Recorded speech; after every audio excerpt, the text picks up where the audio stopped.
Hola, ¿están viéndome? Espero que sí. Realmente es un gozo poder estar con ustedes en esta tarde. Y sinceramente quisiera decir bienvenidas a Modo Impacto. Bienvenidas a Modo Impacto. Realmente nuestra visión de estos viernes es para que cada uno sea una luz allí donde Dios la puso. Y si bien a veces pensamos que es poco frente a todo lo que hay que hacer, lo que nosotros hacemos es muchísimo. Y hoy quiero hablarles de ser impactadas para impactar. Y realmente quisiera leerte un pasaje de la palabra de Dios donde vas a encontrar sonidos de un diálogo conocido. Y ese diálogo es precisamente el diálogo de Jesús con la mujer samaritana. Mujer de impacto, si la hubo.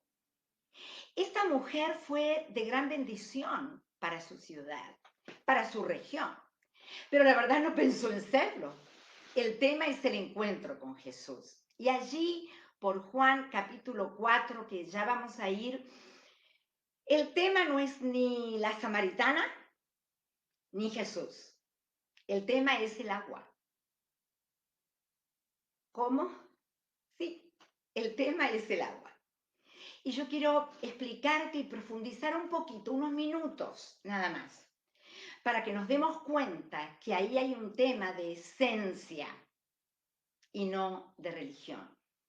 Miren, se puede vivir mucho más días sin alimento que horas sin agua. Mucho más días sin alimento que horas sin agua. El 70% no solo de la tierra, sino de nuestro cuerpo está compuesto por agua. Y sinceramente, nadie, absolutamente nadie, puede pensar vida sin agua. De hecho, los científicos buscan partículas de hidrógeno y oxígeno para poder ver si es posible la vida en algún planeta, en algún lugar. Y sinceramente, no. Claro que no. El agua es un recurso no renovable, por lo tanto es muy esencial. Y es lo que Jesucristo pone de manifiesto en este diálogo. Acompáñenme a Juan capítulo 4, allí desde el versículo 7, breves versículos, vamos a leer hasta el 10 nada más. Dice, vino una mujer de Samaria a sacar agua y Jesús le dijo, dame de beber, pues sus discípulos habían ido a la ciudad a comprar de comer. La mujer samaritana dijo, como tú, siendo judío, me pides a mí de beber, que soy samaritana y mujer, porque judíos y samaritanos no se tratan entre sí. Entonces respondió Jesús y dijo, si conocieras el don de Dios y quién es el que te dice, dame de beber, tú le pedirías a él que te diera agua viva. El problema del hombre y la mujer de hoy es precisamente la falta de ese agua. Fíjense, Jesús en el diálogo no dice, yo soy el agua. En muchas oportunidades él dijo, yo soy la puerta, yo soy el camino, yo soy el pan, yo soy la vid. Pero en este momento él está diciendo, si bebieres del agua que yo te daré, tú me pedirías. Sinceramente, mis hermanas, en Samaria, todo un tema geopolítico, religioso, de problemáticas tangibles en la época de Jesús. ¿Se acuerdan que cuando David reinaba y luego Salomón, el reino estaba unido? Pero luego de la muerte de Salomón, hay rebelión con Jeroboam y el reino se divide entre el reino del norte y el reino del sur. Solamente Judá y Benjamín habían quedado en Judea, allí en el sur, y las otras 10 tribus se habían ido al reino del norte. Y en una de las épocas Samaria había llegado a ser capital del reino de Jerusalén, porque ellos seguían llamando reino de Jerusalén. Pero ¿qué había acontecido con Samaria? Samaria era una tierra que le había sido dada a los nietos de Jacob. Efraín y Manasés estaban como fundando esa Samaria porque venía de la época que tomaron la tierra y había sido ganada a los cananeos. Cuando los asirios demuelen y llevan cautivos a los judíos, allí en Samaria muchos quedaron y luego de los años ellos se mezclaron, permitieron 5 injerencias de pueblos paganos. Entonces el tema con los verdaderos judíos, aquellos que no habían permitido paganismo, era en que los samaritanos no eran tan puros judíos, eran israelitas, descendientes, de hecho, en análisis que los antropólogos dicen que se hicieron en ADN en generaciones siguientes, ellos mostraban un punto genético israelí, aún en los mitocondriales de ADN, ven que tienen mezcla de pueblo israelita y pueblos cananeos, paganos también.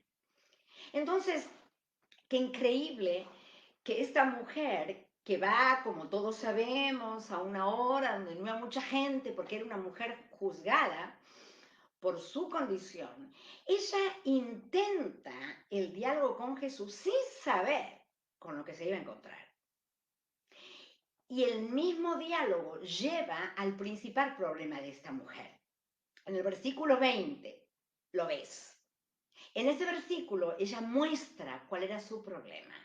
Y era la religión. Porque cuando Jesús la va acercando en el diálogo, ella dice, bueno, pero pues ¿en qué monte al final hay que adorar? Porque claro, ese había sido otro tema. David había llevado a la construcción del templo en Jerusalén, en el monte de Sión. Y los samaritanos decían que según la Torá, a Moisés se le había dado la ley y luego estaba el monte Gerizim como objetivo de construcción del templo. De hecho, en la época de Alejandro Magno, los samaritanos consiguen edificar un templo en el monte Gerizim, que luego después con los ataques es todo destruido. Pero esto ocurrió, así que ahí había una ebullición como en tu ciudad hoy y como en la mía hoy. Mezcla, mezcla, mezcla de algún legado religioso, mezcla de relativismo, hay que ver, será. Estaba leyendo ayer que posteé en mi estado de Facebook que la ONU había dicho que mandar o llevar los chicos a la iglesia va contra sus derechos, rompe sus derechos individuales. Vaya si hay mezcla, aún hoy, de voces que no tienen nada que ver con el verdadero Dios. Claro, ahí estaba la mujer. Y ahí mostró una de sus principales grietas. Si yo te llevara a Juan, acompáñame al capítulo 7, en el versículo 37, cuando expresa Juan la misma idea del agua, dice, en el último y gran día de la fiesta, Jesús se puso en pie y alzó la voz diciendo, si alguno tiene sed, venga a mí y beba. El que cree en mí, como dice la Escritura, de su interior correrán ríos de agua viva. Y este es el tema del impacto, mis hermanas. Si ese río no es el río de Dios, que está circunscrito desde Génesis hasta Apocalipsis 22:1, donde ese río vuelve a aparecer, si no es ese río que viene de Dios, no hay impacto posible.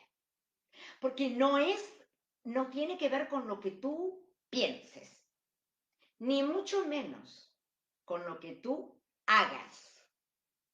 El río de Dios es ADN, es genética nueva. Al decir de Pedro, hemos sido regenerados, vueltos a engendrar. Quiere decir que aunque no pienses nada en el momento y no hagas nada, entras en tu oficina y el río de Dios entra en tu oficina. Esto no es religión. Y la mujer samaritana empezó a querer huir hablando de la religión. Al final, ¿en qué monte? Jesús tiene que decirle, llegará el momento que ni en este monte ni en otro monte serán buscados adoradores, sino los adoradores en espíritu y en verdad es lo que se requiere. ¡Qué increíble! ¿Cómo Dios la va llevando? Una mujer de impacto sin haber querido serlo. Muchas veces llegamos a Dios así. A veces llegamos destruidos y esta prueba es lo que Dios usa para impactar la vida. Pero hermanas, se trata de nueva genética, cada vez con más preocupación. Vemos cristianos con vidas sin fuerza de impacto, que se han quedado, como decía Jeremías allá en el capítulo 3, en el capítulo 2, en el versículo 13 dice, dos cosas han hecho mal. Me han dejado a mí, dice Jehová a través de Jeremías, y han cavado para sí cisternas rotas que no retienen el agua. Saben, muchas veces pienso que hemos sido impactadas por la salvación, por Cristo en la cruz. Hemos aceptado y poco a poco alguna grieta, alguna rajadura en nuestra vida espiritual sacó esa fuerza de impacto. Miren, yo por lo menos veo 4 posibles grietas que pueden identificar la falta de impacto muchas veces de nuestras vidas, por ende de nuestras iglesias. Una de ellas es la falta de coherencia. Muchas veces hablamos, hasta podemos hacer, pero a la hora de tomar decisiones, a la hora de tener actitudes, algunas personas dicen, está todo el día en la iglesia, pero mira, no hay que darle el teléfono cuando hay que atender porque dice que no está. Está todo el día programando actividades, vive en la iglesia. Pero a la hora de perdonar, no tengas nada con ella, no tengas nada con él, porque has muerto. ¿Dónde está el agua que nace del río de Dios? ¿Dónde se ve la falta de coherencia en esta mujer? Bueno, aparentemente religiosa, pero cuando ella le dice, dame de ese agua, él le dice, ve y busca a tu marido. Te estoy pidiendo agua, ve y busca a tu marido.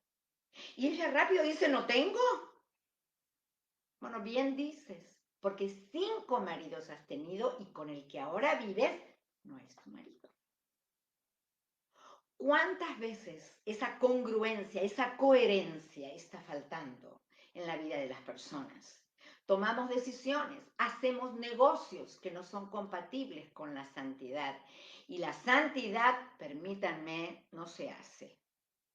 La santidad nace en la vida de aquellos que el Espíritu de Dios, en ese río, desde el mismo Dios, impacta para no querer contaminarse. Y si se contamina, llora su pecado hasta que pide perdón. ¿Cómo te va con la congruencia? ¿Cómo te va? La otra grieta puede ser la temporalidad. Muchas veces nosotros nos enchufamos al grifo de Dios con la circunstancia adversa. Una enfermedad, un diagnóstico, una quiebra económica, una desilusión, una angustia profunda, entonces clamamos. Y Dios es tan misericordioso que su misericordia, su gracia sobreabunda nuestra necesidad, aún cuando nuestras vidas tienen decisiones que entristecen a Dios. ¿Cómo impactar entonces? La cuestión es no ser hijas de Dios con sed. Porque muchas veces hemos aceptado a Cristo, sinceramente, pero vamos siempre de problema en problema, de queja en queja. Una amiga mía dice la queja avanza en vez de la alabanza. Pero de queja en queja, de enojo en enojo, no voy más, no hago más, voy a renunciar. ¿Por qué? Porque hemos perdido ese río de Dios. Nos hemos desconectado porque nos conectamos cuando aprieta el zapato. Esa vida no impacta. Por más que tenga planes espectaculares, no impacta a nadie. Mi hermana, no impacta a nadie. Y por eso a veces los planes no tienen éxito. Dios no bendice, porque es un hacer sin ser plenamente. Hijas sin sed. La otra grieta es la religiosidad. La religiosidad es un peligro tremendo, porque es lo que ella dice en el versículo 20, ¿verdad? Bueno, ¿dónde hay que adorar? Dinos, parece que tú eres profeta, porque, a ver, se sentía interpelada. Y Jesús no se equivocó ni un segundo. A ver, ¿dónde? Y él le dice, no es cuestión ni de dónde ni de día. Mira tú, mira cómo estamos hoy, sin templo y sin monte. Sin embargo, nuestro corazón cada mañana y cada noche alaba al Creador y dice, impacta a través de mi vida hoy, con una opinión, con una decisión, con una milla más. Impacta hoy en mí de tal manera que sin hablar, muchas veces solo con actuar, yo pueda decir, la genética es del río de Dios. Y la última que quiero decirte es la grieta de la prioridad. Miren, nos han enseñado algunas escalas de prioridad. Y a veces estamos muy cómodas y a mí me resulta peligrosa. Cada vez que tengo oportunidad de hablar de la prioridad, lo cito.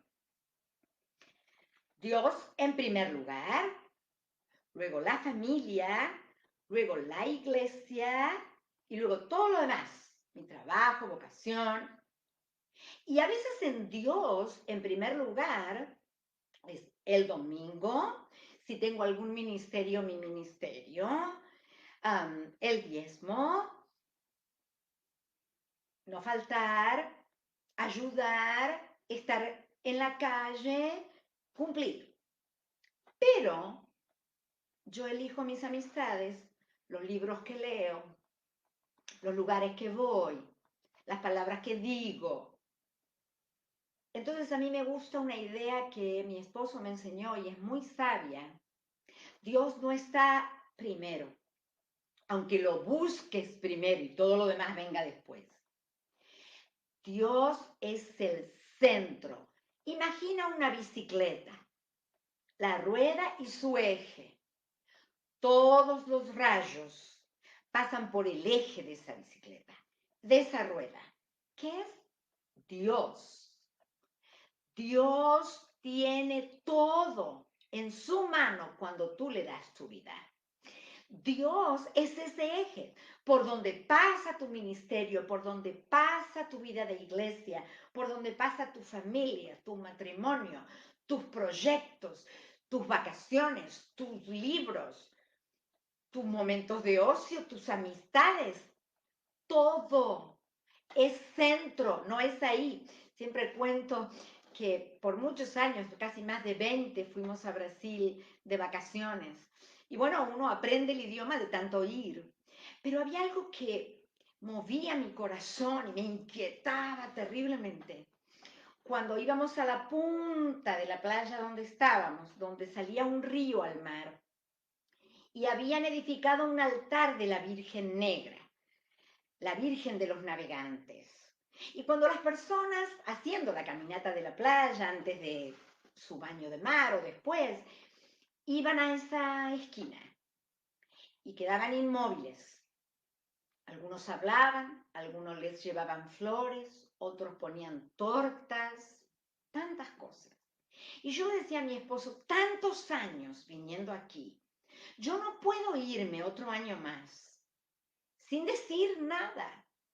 Ellos necesitan saber. Y bueno, él muy valiente no fue porque me dijo hasta luego.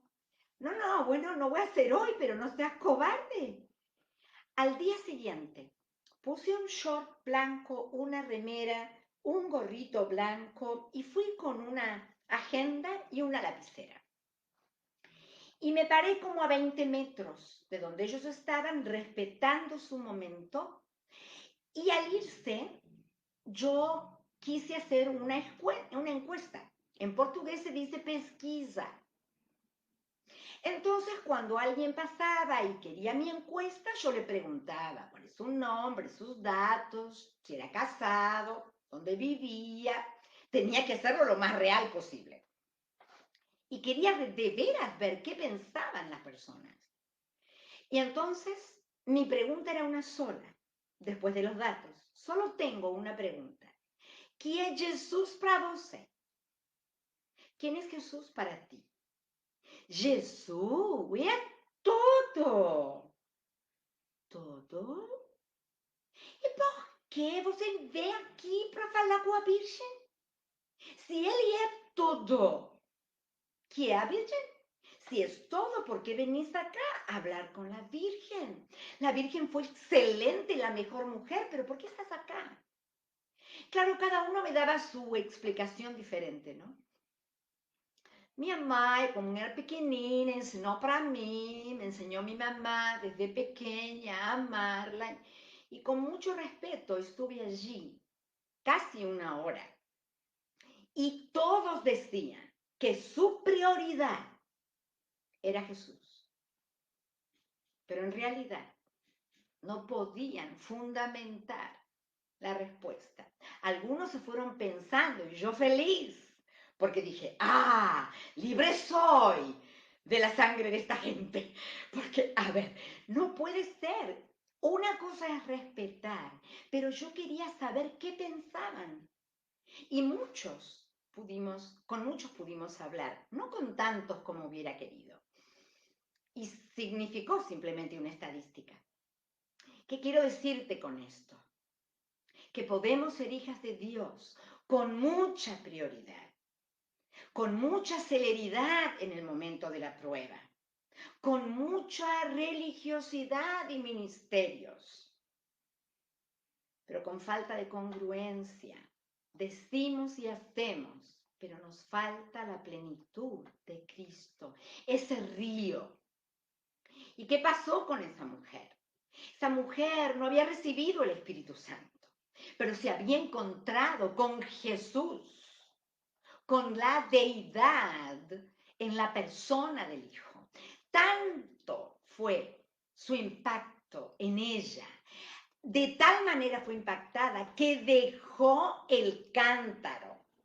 Tal vez ya no tenían ni para bañarse, no tenían ni para cocinar, pero dejó el cántaro y corrió a su etnia.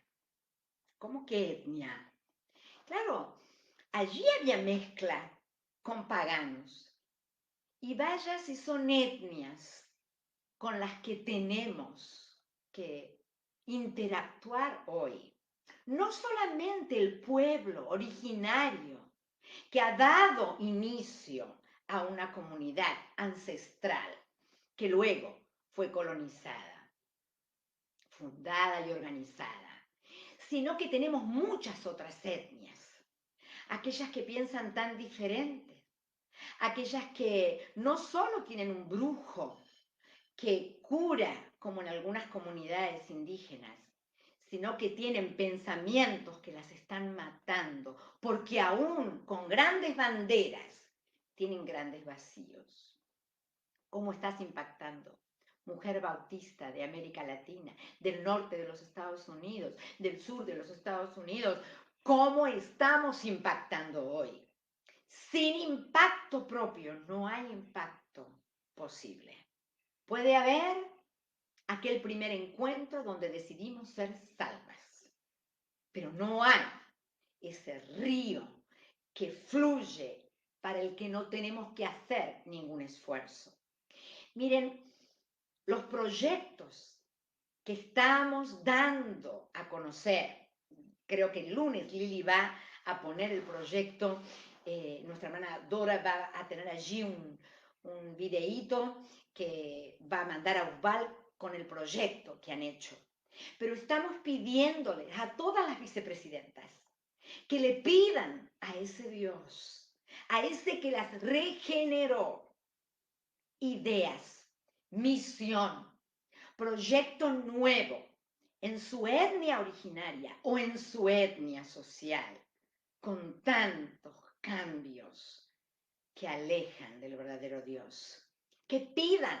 Claro, los fondos no son para construir templos, para comprar combustibles, pero sí son para tener proyectos de capacitación, proyectos de ministerio nuevo, tal vez ayudar a esas etnias a que tengan una carrera secundaria, universitaria, alfabetizar, no sé, abre los ojos y di, Señor, yo quiero mirar con tus ojos para mi ciudad. Y el 20 de julio, el 20, va a ser el día que vamos a cerrar. Reúnete con Zoom. Hoy vivimos en la pantalla. Reúnete con Zoom. Esperemos que el internet ande, no como aquí hoy que viene y va. Pero reúnete con tus consiervas y piensen y mándennos el 20 de julio, Día del Amigo en el mundo. Va a ser el día que vamos a recoger esos proyectos. UFBAL no es una institución, es un organismo vivo para usar cada día mundial para bendecir lo que Dios quiere hacer en este tiempo. A veces cuando examino mi vida, digo, no estaré frente a la tumba vacía, oyendo la pregunta del angelical interlocutor. ¿Por qué buscáis entre los muertos al que vive? Mis hermanas, no es una promesa el Espíritu Santo como en Isaías, es real. Y deja que fluya el río de Dios en el centro de tu vida y deja fluir su pensamiento en tu pensamiento y redime el tiempo que se va cortando, porque Él es la verdadera agua, ese río, es Dios mismo en nuestra vida. Oramos, Señor, gracias porque en esta hora puedo estar juntas con mis hermanas, por misericordia y por tu bendición en las redes. Gracias porque has sido bueno y porque ese río está disponible desde la creación y lo estará en aquella gran ciudad celestial. Señor, te pedimos que podamos impactar con tu impacto y no ver los años pasar sin tener una injerencia y que alguien haya respirado mejor, porque nosotros estamos vivos. Señor, bendice a cada país, dales tu misión y que el 20 de julio podamos recoger ideas, proyectos, ministerio tuyo para esta América Latina y América Hispana en los Estados Unidos. Bendícenos porque lo pedimos en el nombre de Jesús. Amén. Hermana, impactadas, no para cumplir años de convertidas, sino para impactar. Un abrazo fuerte. Nos encontramos el próximo viernes con otro modo impacto. Seas bendecida, el Señor esté con todo lo que vos estás haciendo para Él. Señor te bendiga.